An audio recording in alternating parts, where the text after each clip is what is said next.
오늘은 2026년 우리 첫 주일입니다. 아마 오늘 처음 만나시는 분들도 아마 있을 겁니다. 우리 송구영 신예배 때 우리 또 못 오신 분들은 오늘 처음 만났으니까 인사 한번 하십시다. 새해에는 하나님이 주시는 복 많이 받으세요. 그럼 인사 한번 하십시다. 새해에는 하나님이 주시는 복 많이 받으세요. 네. 2026년 목회 계획을 세우면서 대강교회가 과연 어떤 모습으로 성장해 가야 할까 고민하고 또 기도하는 가운데 함께 지어져가는 공동체가 되면 참 좋겠다라는 그런 생각을 했습니다. 그래서 2026년 표를 함께 지어져가는 교회, 우리 함께 한번 해보십시다. 시작. 함께 지어져가는 교회. 함께 지어져가는 교회로 정했습니다. 그래서 오늘 말씀을 통해 우리가 성장의 동력을 삼고 우리가 함께 좀 출발해 보려고 합니다. 이 작가 중에 필립 안시라는 분이 있습니다. 이분의 저서 중에 교회, 나의 고민, 나의 사랑이라는 책이 있습니다. 내용도 좋지만 사실 일단 제목이 너무 좋습니다. 교회라는 게 늘 그렇습니다. 교회를 사랑하면 사랑할수록 교회에 대한 고민도 깊어집니다. 근데 교회를 사랑하지 않으면 그럼 교회에 설령 나쁜 일이 일어나더라도 그다지 고민이 되지 않을 겁니다. 하지만 여러분들이 교회를 사랑하게 되면 교회 때문에 고민을 합니다. 교회를 사랑하는 분들은 교회 때문에 분노하고 괴로워하고 슬퍼하고 그리고 또 기도를 하게 됩니다. 가끔 노예 목사님들을 만나면 이런 인사가 있습니다. 교회가 평안하십니까? 사실 전에는 이게 무슨 내용이 없는 인사인가라고 생각을 했는데 사실 이 인사보다 사실은 더 좋은 인사가 없습니다. 사실 교회는 늘 평안해야 합니다. 여러분, 교회가 늘 싸우면 어떻게 되겠습니까? 그래서 교회는 늘 평안해야 되는데 이 교회가 평안한 교회, 이 교회가 사실은 제일 좋고 제일 멋있는 교회이지 않겠습니까? 저와 여러분은 하나님의 나라의 가족입니다. 육신의 가족도 생각이 다르고 성격이나 지향하는 비전이 다 다릅니다. 그런데 가족이기 때문에 서로 이해하고 서로 맞추려고 여러분 노력하지 않습니까? 하물며 하나님의 가족, 두말할 필요가 있겠습니까? 우리가 한 교회 안에서 다른 사람과 함께 신앙생활 하다 보면 마음에 안 맞는 부분도 있고 또 나와 생각이 다른 부분도 아마 있을 겁니다. 그런데도 우리가 잊지 말아야 할 것은 하나님이 우리를 하나님의 가족으로 불러주셨다라는 점입니다. 서로 이해하고 부족한 점은 또 가려주면서 우리가 서로 협력할 때 우리가 하나님의 가족으로서 우리는 행복한 신앙생활을 할 수 있습니다. 사도 바울은 21절에서 이렇게 말합니다. 그의 안에서 건물마다 서로 연결하여 주 안에서 성전이 되어가고 마치 거대한 건물의 내부에 횡가종으로 가로지른 수많은 철근과 이 콘크리트로 기둥이 자리하고 있듯이 하나님의 가족은 서로 친밀하게 연결되어 있다라는 점입니다. 그리고 22절에서 이렇게 말합니다. 너희도 성령 안에서 하나님이 거하실 처소가 되기 위하여 그리스도 예수 안에서 함께 지어져 가느니라. 하나님이 거하실 처소가 되는 교회는 여러분 완성된 곳이 아닙니다. 지어져 가는 곳이죠. 어느 교회도 완성된 교회는 한 군데도 없고 모두 공사 중인 교회만 있을 뿐입니다. 이 공사 중이라는 말은 지어져 가기 때문에 움직인다는 겁니다. 생존을 위해서 변화가 있고 계속 성장하고 발전하고 전진해 나가기 위해서 살아 움직이는 교회입니다. 희망이 없다가도 희망이 생길 수도 있고 희망찬 교회였다가도 그렇지 못한 교회가 될 수가 있습니다. 지어져 가는 교회이기 때문에 아직 완성되지 않았고 모든 부분이 아직 미흡하기 때문이죠. 그러니 완성되지 않았다고 아직도 여전히 미흡한 교회를 보고 실망하고 낙심하고 상처받고 실족하면 안 된다라는 겁니다. 더 잘 지어가도록 하기 위해 오늘 본문 말씀을 우리에게 주고 계십니다. 이 교회가 지어가는 데 있어서 가장 중요한 게 뭘까요? 뭘까요? 함께입니다. 교회가 지어가는 데 있어서 가장 중요한 것은 함께입니다. 머리이신 주님을 중심으로 온 지체가 함께 지어져가는 공동체가 여러분 교회입니다. 즉 함께 지어져가는 것, 바로 그게 교회입니다. 지금 우리는 지어져가고 있는 중입니다. 그것도 함께 지어져가는 중이죠. 우리가 개인적인 영적인 성장, 내 개인의 영적인 성장 우리가 힘써야죠. 하지만 거기에 그치지 않고 하나님의 가족들은 공동체적으로 서로 연대하고 또 함께 성장해 가야 합니다. 그래서 하나님이 교회를 주신 것이죠. 만약에 내 개인의 신앙, 내 개인의 믿음만 중요한다면 사실 교회를 주실 이유가 없습니다. 그런데 내 개인의 믿음도 중요하지만 이 개인들이 함께 모여서 서로에게 격려해주고 함께함으로 서로의 믿음을 성장시켜 주어서 함께 지어져가고 함께 성장하도록 하나님 우리에게 이 교회를 주신 겁니다. 우리가 함께 지어져가는 교회라고 말할 때 우리는 세 가지를 좀 생각해 볼 수 있습니다. 첫째는 교회가 무엇일까? 둘째는 왜 함께하는 교회여야 할까? 셋째는 왜 지어져가는 교회라고 말을 할까? 이 세 가지입니다. 그래서 오늘은 이 세 가지에 대해서 우리가 좀 살펴보고 또 함께 은혜를 나누고자 합니다. 첫째는 교회는 무엇일까입니다. 여러분, 교회는 건물이 아니라 예수 믿는 사람들의 무리를 여러분 교회라고 합니다. 예수 믿는 사람들이 모인 연합체가 여러분 교회입니다. 취미가 같은 사람들이 모인 곳이 아닙니다. 이익을 추구하기 위해 모인 이익 집단도 사실 아닙니다.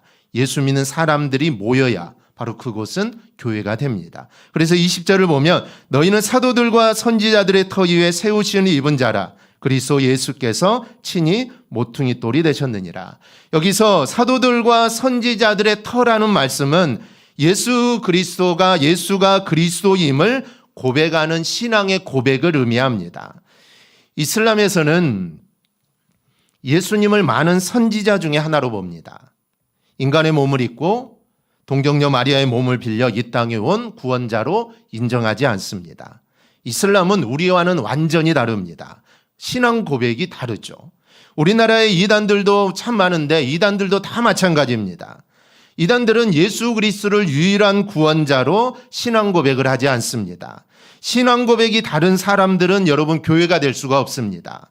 그 사람들이 우리는 교회다라고 말을 해도 그들은 절대로 교회가 아닙니다. 교회는 예수 그리스도가 나의 유일한 구원자라는 신앙 고백이 되어야 바로 그것이 교회가 될 수 있습니다. 이와 동일하게 우리 성도가 세상 속에서 내가 그리스도인이라는 것을 분명하게 나타내야 우리는 진정한 교회가 되는 겁니다. 여러분, 이 시대에 왜 교회가 약해질까요? 왜 교회가 힘을 잃고 있습니까? 그것은 교회의 구성원인 성도가 그 정체성을 잃어버렸기 때문입니다. 사회 속에서 또 세상 속에서 성도의 정체성인 빛과 소금이 되지 못하기 때문입니다. 여러분, 소금이 맛을 잃으면 어떻게 될까요? 그것은 소금이 아닙니다. 여러분, 어둠을 밝히는 가로등이 꺼져 있다면 가로등이 존재할 이유가 사실 사라져버린 것이죠. 우리 한 사람 한 사람 모두 다 교회입니다. 직장에서도 나를 통해 예수 그리스도가 나타나야 하고 또 예수의 향기를 퍼뜨리고 또 다른 사람들이 나를 통하여 예수님을 알아갈 수 있는 삶을 내가 살아내야 바로 우리는 교회가 되는 것입니다. 예수 믿지 않는 사람들도 우리를 보고 교회가 무엇인지 또 교회가 어떤 삶을 사는 곳인지를 바로 알아야 합니다. 그래야 여러분 진정한 교회가 되는 겁니다. 둘째는 함께하는 교회여야 합니다. 21절을 보면 그의 안에서 건물마다 서로 연결하여 주 안에서 성전이 되어 간다 이렇게 말씀을 합니다. 건물이 연결되지 않으면 그건 건물이 아니죠. 창문이 있고 또 기둥이 있고 벽이 있고 지붕이 있습니다. 근데 그것들이 모두 다 따로 떼어 놓으면 그건 건물이라고 하지 않습니다. 모퉁이 돌이 되신 예수 그리스도를 중심으로 기둥이 세워지고 벽이 만들어지고 또 창문이 세워지고 지붕을 얹게 되면 그건 바로 건물이 될 수가 있습니다. 즉 함께 모여 예배하고 또 함께 모여 기도하고 함께 모여 전도하고 함께 모여 선교하고 성도가 함께해야 바로 그곳은 교회다라고 할 수가 있습니다.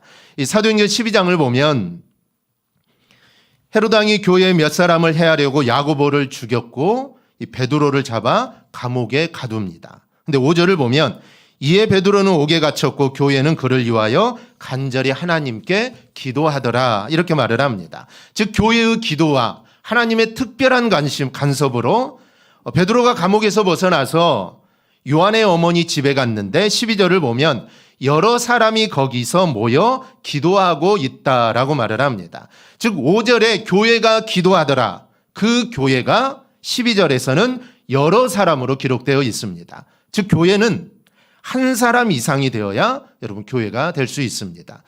혼자서 할 수 있는 일과 여럿이 할 수 있는 일은 다릅니다. 혼자 하면 한계가 있죠.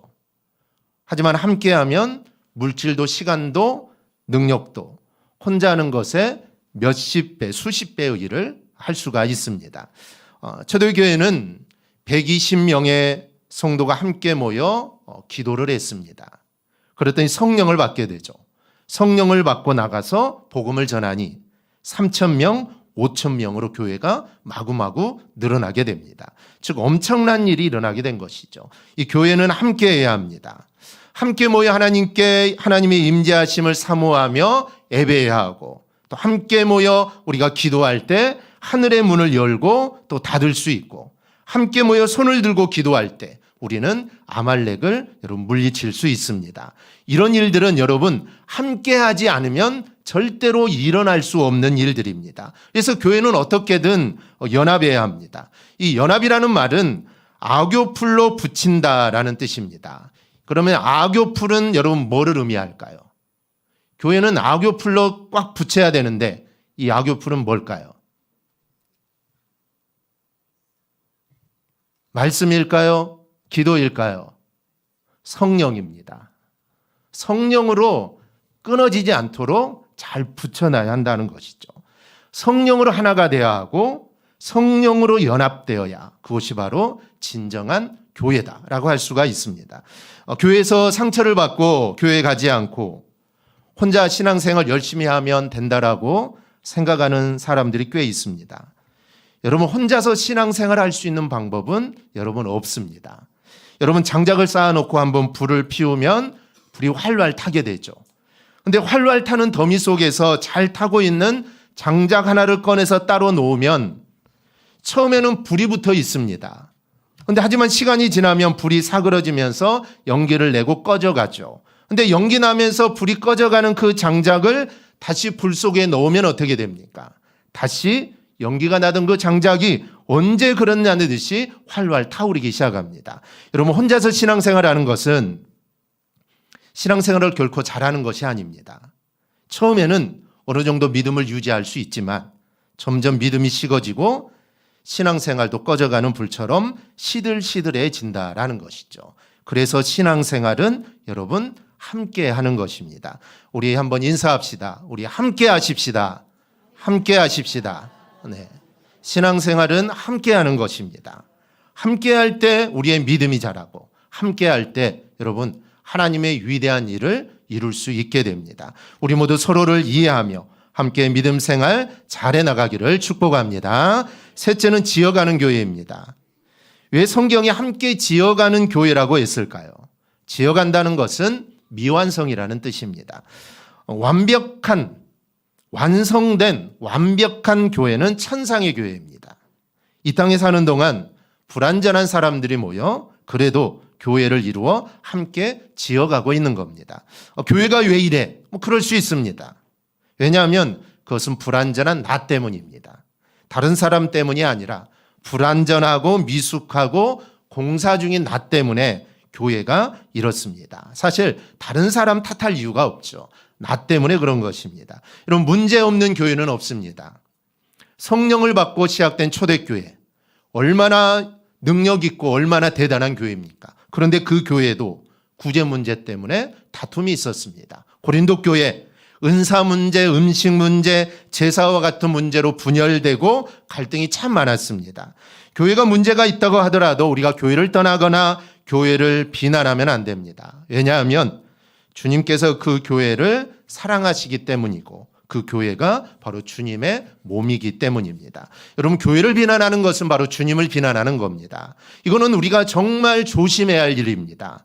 교회가 아무리 문제가 있다고 하더라도 함께 지어져서 함께 우리는 신앙생활을 함께 해 나가야 합니다. 여러분, 좋은 교회가 되려면 성도 한 사람 한 사람이 여러분 좋은 성도가 되어야 합니다. 그런 좋은 성도가 모여서 좋은 교회, 아름다운 교회, 여러분 멋진 교회가 될 수 있습니다. 여러분, 좋은 교회란 어떤 교회일까요? 좋은 교회는 하나님이 거하시는 교회가 여러분 좋은 교회입니다.